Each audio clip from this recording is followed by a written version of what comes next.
Hi friends, welcome back to my channel. So కొత్తిమీర rice అండి. ప్రాసెస్లోకి వెళ్ళిపోదాం. ఒక మిక్సీ బౌల్ తీసుకొని కొంచెం కొత్తిమీర ఈ విధంగా వేసుకోవాలండి. సో కట్ చేయడం అవసరం లేదు.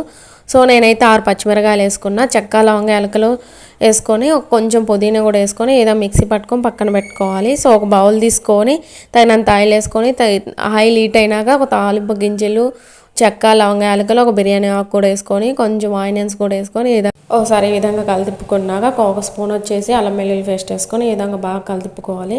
సో ఈ ఆనియన్స్ అనేది బాగా ఫ్రై అయినాక మనం మిక్సీ పట్టుకున్న కొత్తిమీర పేస్ట్ అనేది వేసుకోవాలండి. ఒకసారి బాగా కలిదిప్పుకోవాలండి. ఈ విధంగా కలిదిప్పుకున్నాక హాఫ్ స్పూన్ వచ్చేసి పసుపు వేసుకోవాలి.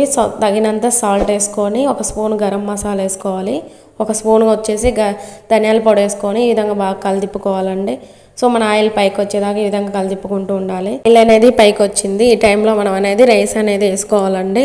సో రైస్ అంతా ఈ విధంగా వేసుకున్నాక బాగా కలిదిప్పుకోవాలి.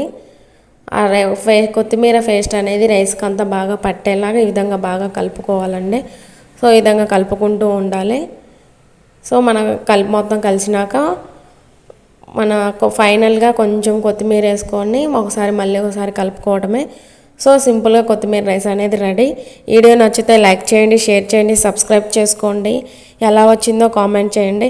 ప్లీజ్ సపోర్ట్ చేయండి ఫ్రెండ్స్.